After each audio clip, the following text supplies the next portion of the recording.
Oui, je montre un hommage immense et une admiration pour ces enseignants que j'ai trouvé absolument incroyable de persévérance, des professeurs qui font ce qu'ils peuvent, des élèves qui font ce qu'ils peuvent, mais avec une structure, l'éducation nationale, un éléphant, hein, comme on dit, qui est à bout de course et auquel il faudrait donner beaucoup plus de moyens.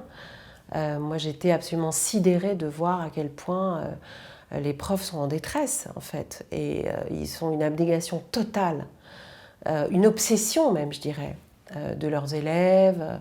Le week-end, ils en parlent. Moi, j'ai passé des week-ends avec eux. Enfin, ils sont obsédés, obsédés, obsédés pour essayer de les sortir de la merde. Et en fait, c'est quasiment impossible. Je m'appelle Valentine Varela. Je suis réalisatrice, j'ai été comédienne pendant 30 ans, au théâtre et au cinéma, partout. Et puis, depuis une dizaine d'années, je réalise des documentaires.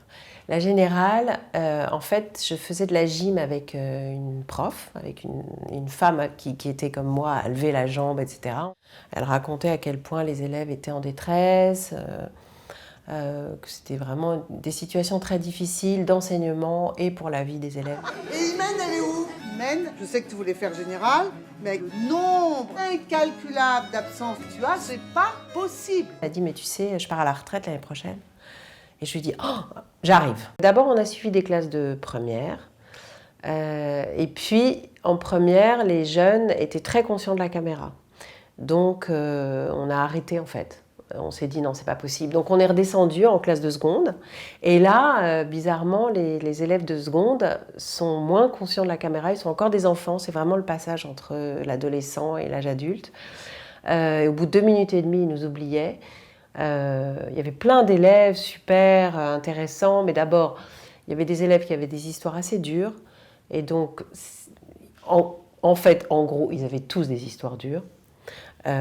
C'est pour ça qu'ils se retrouvent dans cette classe, dans cette situation. Salah, écoute-moi, ta mère, elle a très peur pour toi. Ce qu'elle veut, c'est que tu réussisses. Mademoiselle avait 13. Elle prend mon carnet de notes, elle se met 16.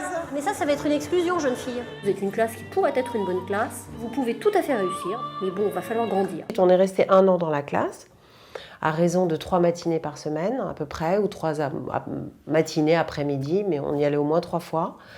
Eh bien, sur une année, on a tourné 200 heures. C'était énorme. On s'est retrouvés avec des rushs, ce qu'on appelle des rushs, pendant voilà, de 200 heures de rush pour faire un film d'1 heure et demie. Donc on avait énormément de richesses. C'était extraordinaire tout ce qu'on avait.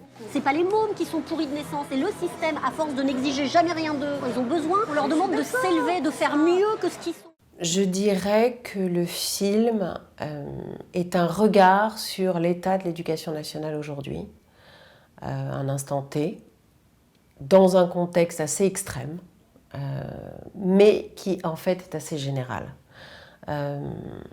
Évidemment, il y a des lycées d'exception où les élèves sont très bons, etc. Mais globalement, quand même si dans ce contexte-là, c'est poussé à l'extrême, c'est une chose, je crois, qu'on rencontre quand même dans beaucoup de lycées, dans beaucoup de structures, plus ou moins. C'est trop dur, les contextes familiaux sont trop difficiles, ils auraient besoin d'un accompagnement ou d'être mis dans une pension, ou je sais pas, enfin vraiment d'être dans une structure qui les sort en fait de leur contexte familial qui est très dur.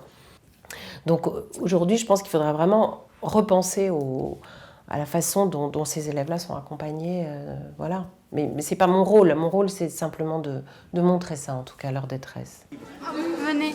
Quoi? Moi, je vais vous faire un bisou. Oh, t'es mignonne.